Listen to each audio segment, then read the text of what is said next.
Salut tout le monde, nouvelle Octogone et jamais la mission d'Octogone n'a été plus soulignée que par les événements actuels. D'abord parce qu'on a eu donc une censure brutale de ma dernière analyse sur YouTube France, uniquement en France, hein, c'est-à-dire que vraiment il est considéré qu'il n'y a que les oreilles françaises, même pas francophones, qui ne doivent pas écouter l'analyse que je donne dans cette vidéo. Or justement, j'ai créé Scandaria qui édite l'Octogone pour avoir une plus grande liberté de ton et pour être capable de vous former et de vous informer de façon totalement libre. Donc merci vraiment à tous les scandéristes qui soutiennent la chaîne parce que c'est grâce à votre soutien qu'on peut faire ces vidéos, avoir cette veille éditoriale, faire ce montage, etc. Et donc vraiment je vous remercie. Et comme d'habitude, cet Octogone aura une partie pour le grand public gratuite. Alors gratuite malheureusement ça veut dire payée par les pubs qu'il y a sur Google, hein. Et oui, quand c'est gratuit c'est vous le produit. Et une version longue, payante comme d'habitude pour tous les Octogones. Et surtout, la version payante, c'est en cas de censure, hein, on poste ça sur Scandaria. Et si jamais même la version courte est censurée, on pourra la poster sur Scandaria. Donc merci tout le monde. Maintenant, c'est très intéressant de comparer l'empan d'une newsletter, d'une lettre d'information et d'une analyse, d'une revue de presse que nous faisons à peu près toutes les 2 semaines, autant que faire se peut, et des événements qui aujourd'hui ont une portée eschatologique, c'est-à-dire qui relèvent de la fin du monde, qui relèvent de la fin des temps. Ça signifie que certaines communautés religieuses considèrent que les événements qui surviennent actuellement et dont on parle dans cet octogone sont des événements qui ont été attendus et prophétisés depuis au moins 2000 ans et depuis peut-être même 3500 ans. Alors, on va donner un peu, comment dire, la préséance à la plus vieille religion du monde, qui est l'hindouisme. C'est la plus vieille religion continuellement pratiquée. Elle remonterait au minimum à la civilisation de l'Indus, la civilisation de Mohenjo-Daro et de Harappa, dans l'actuel Pakistan, le long de l'Indus.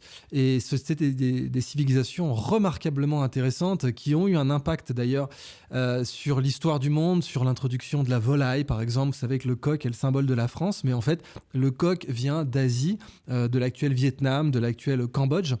Et cette volaille a été introduite en Europe via la civilisation de Mohenjo-Daro. Donc c'est une civilisation particulièrement importante dans l'histoire du monde qui remonte donc à l'âge de bronze et qui a développé l'hindouisme tel qu'on le connaît. Certains penseurs diraient que le fondement total de l'hindouisme est en réalité un monothéisme, que c'est simplement une approche superficielle de l'hindouisme que d'y voir plusieurs dieux qui sont en fait des manifestations. Comme dans l'islam, il y a 99 noms divins, comme dans le christianisme, on a des saints.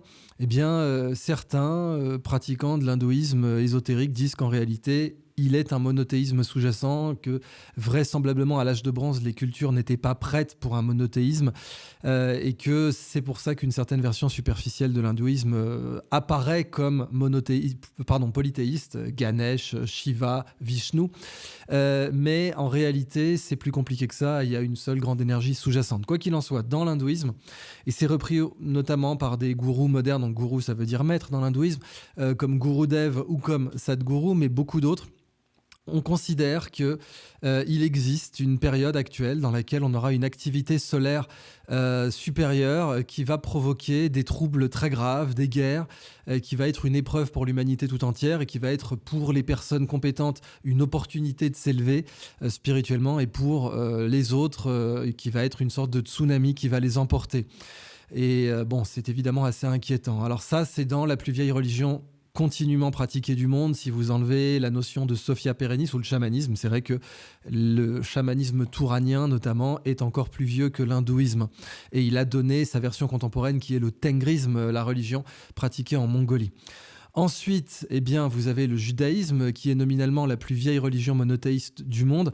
Le judaïsme, donc, ça remonte à Abraham. On considère que l'Abraham historique, c'est le 19e siècle avant Jésus-Christ. Donc, c'est bien après les pyramides, à peu près 600-700 ans après les pyramides. Mais c'est donc au cœur de l'âge de bronze. Et Abraham serait, pour les soufis, celui qui a construit, qui a rénové le site de l'actuel Kaaba, qui est le site le plus sacré de l'islam, qui lui-même a été finalement restauré par le prophète Mohammed. Et Abraham, donc, est le père de toutes les religions abrahamiques, à savoir le judaïsme, l'islam et le christianisme, tous les christianismes qui existent. Et il est censé donc être le point d'unité à travers ces religions. Malheureusement, on voit bien qu'aujourd'hui, la situation est plus compliquée que cela.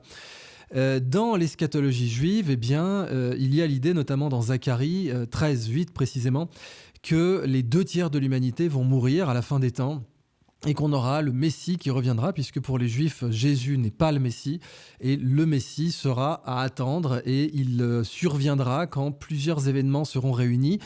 Et certains rabbins voient dans l'actualité des événements de cette nature. Par exemple, il est dit que des bateaux venus d'îles lointaines viendront prêter main forte au royaume d'Israël, donc, qui n'est pas un royaume maintenant, puisque évidemment, même pour les sionistes les plus fondamentalistes, ça ne peut pas être un royaume tant que ce ne sera pas le Messie qui le gouvernera.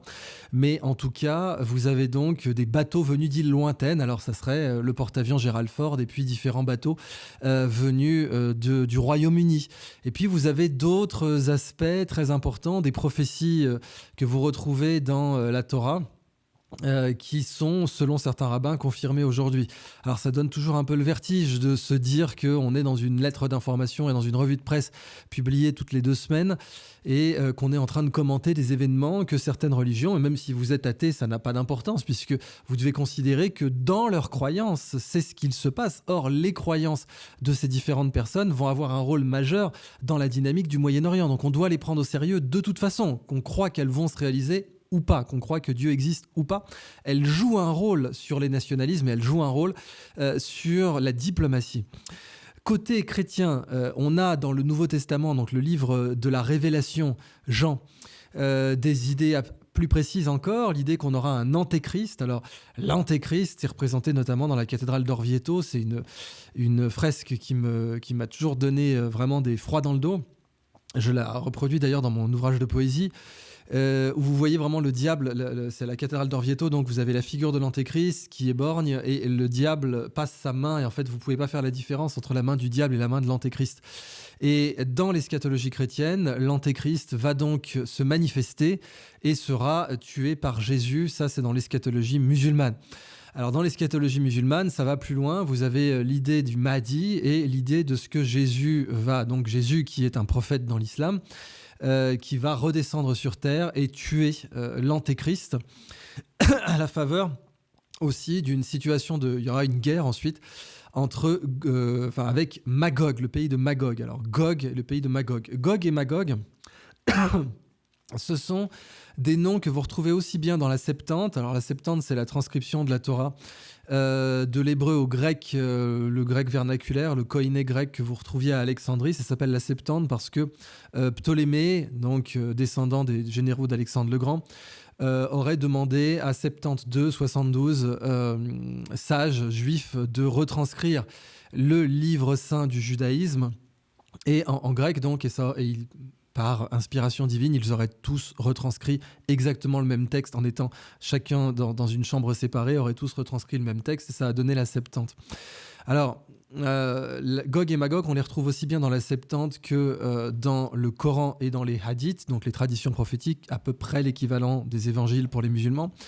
Il est dit que Gog, le prince de Magog et d'autres cités-États ou d'autres espaces, mènera une guerre particulière et qu'il aurait été arrêté pour les musulmans par Zulkarnaïn, qui est Alexandre le Grand. Celui qui a 2 cornes, c'est Alexandre le Grand. Et Alexandre le Grand est donc cité dans le Coran. Et c'est là que les Juifs et les musulmans diffèrent. Gog et Magog ne sont pas mentionnés dans la Bible, enfin dans le Nouveau Testament. Mais pour les Juifs, Gog et Magog semblerait consensuellement être... donc Gog serait peut-être même Vladimir Poutine pour certains rabbins. Et Magog serait donc la Russie. D'autres disent que ce serait plutôt la Turquie.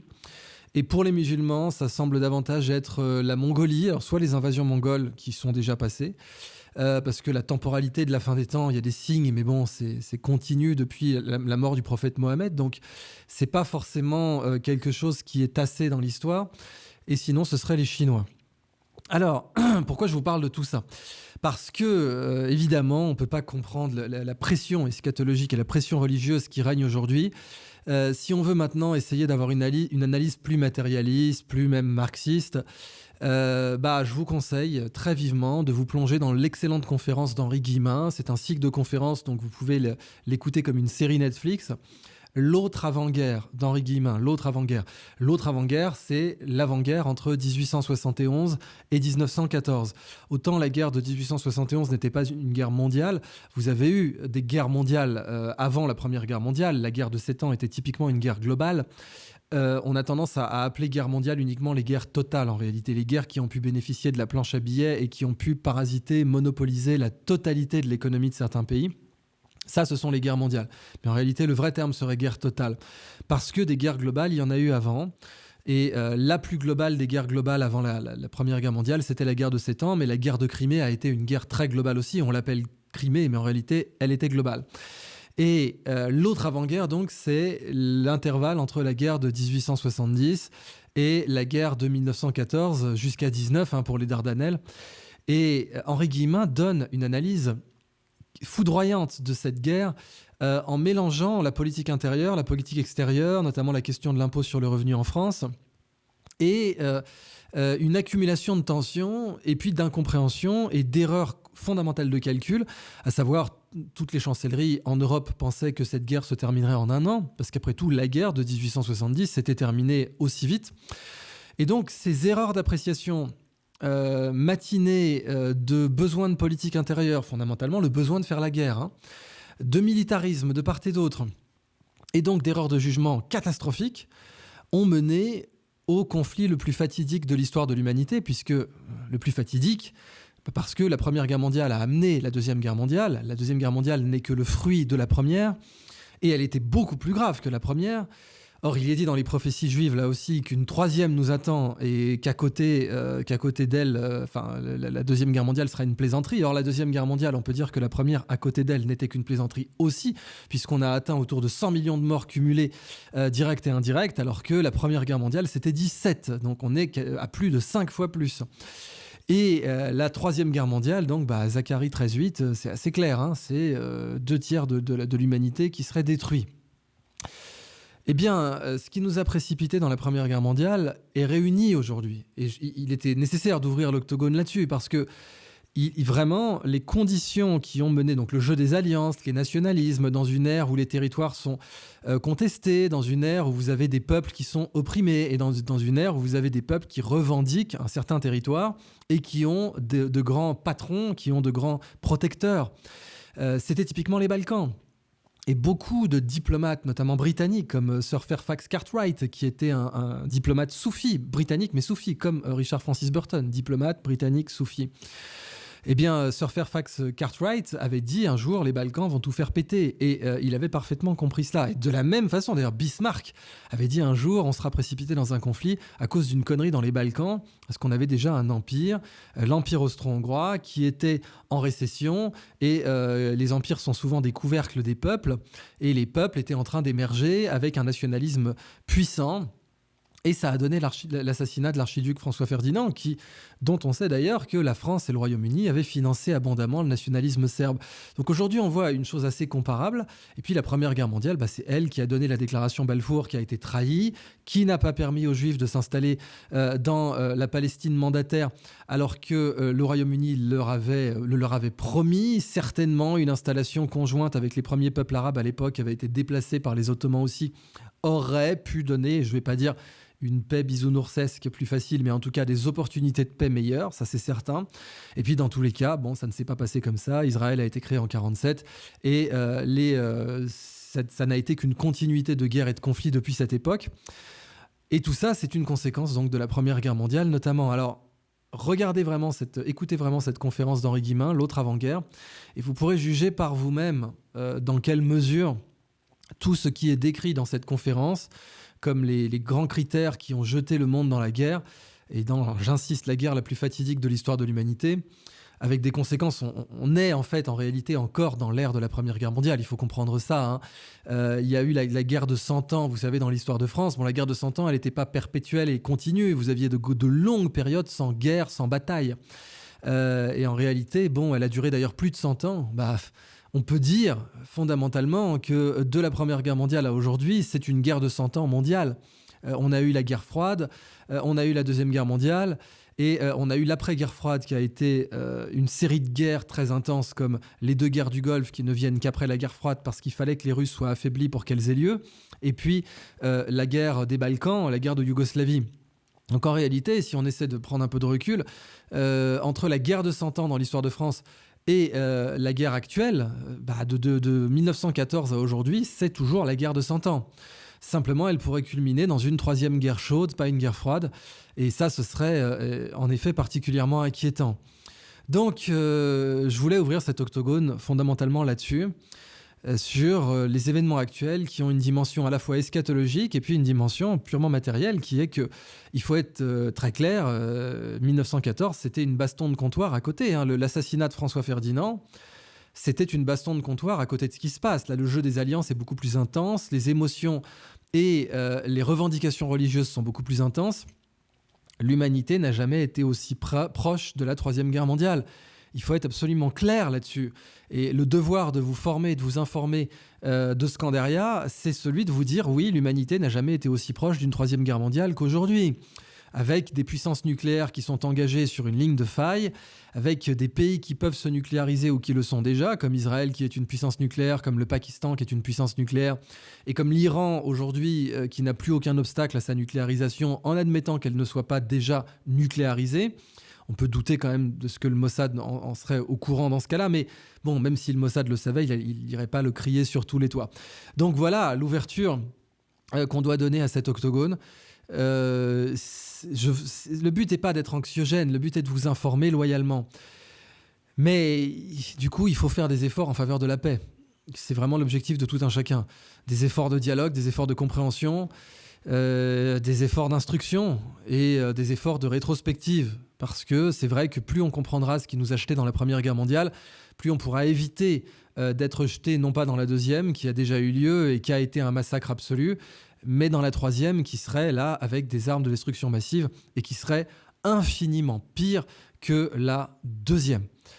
Voilà pour l'ouverture de cet octogone. Alors attaquons quelques dépêches tout de même, pour essayer déjà de faire une rétrospective de ce que... des grands événements, parce que vous savez, dans l'assassinat de l'archiduc François Ferdinand, il y a eu tout de même, vous avez eu 4 semaines avant qu'on soit plongé dans la Première Guerre mondiale. Là, ça fait, à l'heure où j'enregistre cet octogone, ça fait 12 jours. Maintenant, est-ce que tout va plus vite aujourd'hui ? C'est ce que beaucoup de gens disent. Mais on peut déjà faire un point sur la rapidité des événements. Alors, ça a commencé, donc c'était le 16.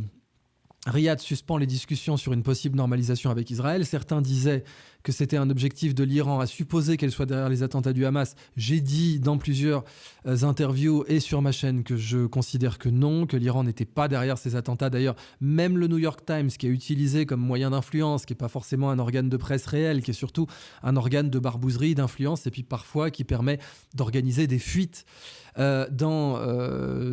issus notamment du renseignement américain pour essayer de donner une version sans passer par les canaux diplomatiques. Pendant la guerre froide, le New York Times était très utilisé pour ça.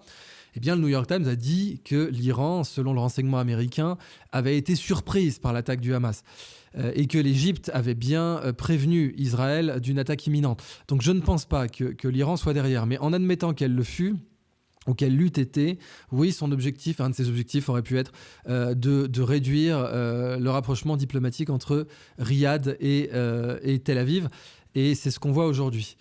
Alors, une dépêche du 17 nous disait « Le Liban doit tout faire pour rester à l'écart d'un engrenage », déclare la chef de la diplomatie française, donc Colonna. Oui, bon, c'est mignon, c'est des paroles verbales. D'abord, la parole diplomatique française est complètement dévaluée. On le sait aujourd'hui, elle n'a été grande que pour la dernière fois en 2003 avec Dominique de Villepin. Mais depuis, la parole diplomatique française n'a fait que s'enfoncer et que se décrédibiliser dans son ère d'influence traditionnelle, qui est d'une part les pays de la France-Afrique historique et d'autre part le monde arabe, qui avait un respect pour la voix française et qui ne l'a plus aujourd'hui, on le voit bien. D'ailleurs, c'est bien pour ça que vous avez des émeutes devant l'ambassade de France en Tunisie. Donc c'est très mignon de dire que le Liban doit tout faire pour rester à l'écart, sauf que vous avez le Hezbollah et que de toute façon le Hezbollah n'est pas contrôlé par l'exécutif libanais. Le Liban est aujourd'hui un État semi-failli et il est en aucun cas capable de contrôler le Hezbollah. D'ailleurs, le président de la République libanaise, qui n'est pas le chef de l'exécutif, mais qui n'est pas le chef du gouvernement, n'a pas de contrôle sur le Hezbollah, l'a confirmé à Israël. Le Conseil de sécurité de l'ONU rejette une résolution russe. Ça aussi, c'est catastrophique. Enfin, on a un ambassadeur russe qui est venu avec une fiole vide, en référence bien sûr au mensonge criminel de Colin Powell aux Nations Unies. Et avec cette fiole vide, il a dit, vous voyez, cette fiole, elle est vide, elle contient l'âme de ceux qui ne veulent pas un cessez-le-feu. Donc le ton était donné, mais il a tout à fait raison, parce que un cessez-le-feu est absolument vital. C'est une question de vie ou de mort à très très grande échelle aujourd'hui. Il faut un cessez-le-feu, mais il est assez marquant de voir que la Suisse s'est abstenue. C'est quand même marquant, la Suisse qui n'est pas membre permanent du Conseil de sécurité, mais qui est dans le Conseil de sécurité en ce moment, la Suisse s'est abstenue. Et l'Albanie s'est abstenue. Alors son abstention a dû être aussi négociée, puisque dans le même moment où elle s'abstenait, vous aviez Emmanuel Macron qui disait que l'Albanie aurait toute sa place dans l'Union européenne, avec les problèmes mafieux qu'elle a, j'imagine. Alors bon, certainement, un petit peu de soutien à son entrée dans l'Union européenne a été négocié pour cette abstention, mais il ne fallait pas s'abstenir. Là, ce n'était pas le moment de s'abstenir. Il fallait un cessez-le-feu. Et bien évidemment, aujourd'hui, ce n'est pas le cas. Alors la Chine est intervenue en disant que les États-Unis avaient sans doute embrouillé leurs partenaires diplomatiques aux Nations Unies, en laissant entendre que s'ils s'abstenaient, la résolution passerait quand même, et la Chine s'est montrée scandalisée pour cela. Poutine s'inquiète d'une augmentation catastrophique du nombre de victimes civiles à Gaza. Oui, il faut être très clair. Un conflit, c'est un feu. Je vais conclure la partie ouverte de l'octogone là-dessus. Un conflit, c'est un feu. Donc, il y a des feux qu'on n'éteint pas avec les mêmes choses. Vous avez par exemple les feux d'huile. Un feu d'huile, il ne faut surtout pas verser de l'eau dessus. Surtout pas, sinon vous créez une boule de feu, puisque vous avez une boule de vapeur d'eau qui se crée, qui entraîne de l'huile en feu autour d'elle, puisque l'huile flotte sur l'eau. Donc quand vous avez un feu d'huile, si vous mettez de l'eau dedans, elle va immédiatement rentrer en ébullition, faire une boule de feu, porter l'huile bouillante un peu partout. Pareil pour un feu électrique. Un feu électrique, ça s'éteint certainement pas avec de l'eau. Il vous faut du gaz carbonique ou de la neige carbonique dans les deux cas. Et c'est ça qu'il faut comprendre avec les conflits. Vous avez certains conflits qui ne s'éteignent pas avec de l'eau. Or, l'eau, normalement, d'un conflit, c'est quoi ? En effet, c'est la justice. L'eau d'un conflit, en général, c'est la justice. C'est bien pour ça que Martin Luther King avait dit que c'est la justice qui crée la paix de façon stable. Mais au Moyen-Orient, vous avez un rapport de force, et dans le droit international, la justice n'existe pas. Enfin, il faut être absolument clair là-dessus. La justice est un vœu pieux dans le droit international. Elle ne peut être exécutée que par une puissance supérieure. Mais quand vous avez une puissance supérieure qui permet à l'un ou l'autre belligérant d'ignorer les résolutions internationales et d'ignorer du droit international, et que ce belligérant, en l'occurrence, considère que ça fait partie de sa survie et de ses impératifs de survie qui remontent au droit naturel, lequel droit naturel a des origines divines en l'occurrence, eh bien, comment vous imposez le droit ? Vous avez les États-Unis d'une part, vous avez un belligérant qui considère qu'il n'est pas tenu puisque le droit naturel dépasse les résolutions de l'ONU. Qu'est-ce que vous faites ? Et dans ce cas-là, la compréhension est plus importante que la justice et l'anticipation est plus importante que la justice. Et si vous voulez éteindre l'incendie, vous ne pouvez pas commencer par exiger une justice qui n'arrivera pas depuis 70 ans de toute façon. Vous devez trouver d'autres moyens d'obtenir un cessez-le-feu rapidement. Parce que un conflit, c'est un feu. Et ce feu mange les humains, de part et d'autre. Plus d'un côté que de l'autre, c'est clair. Depuis le début du conflit, c'est clair. Mais dans tous les cas, c'est un feu qui mange les humains. Vous devez arrêter ce feu le plus rapidement possible. Et si vous attendez d'avoir la justice pour arrêter ce feu, vous n'irez nulle part. Ça fait 70 ans que la justice est abstraite dans cette partie-là du monde, à cause du rapport de force, puisqu'une justice n'existe que par un rapport de force. Et donc oui, vous avez des pays dans l'histoire de l'ONU qui ont connu des interventions, soit du déploiement de casques bleus, soit des décisions obligatoires du Conseil de sécurité, binding comme on dit. Et ce n'est pas le cas au Moyen-Orient, puisque toute décision binding, de toute façon, recevrait le droit de veto des États-Unis dans tous les cas. Donc, comprenez bien que le but est d'arrêter ce conflit le plus rapidement possible parce qu'il est une grande broyeuse d'humains, un feu qui mange les humains.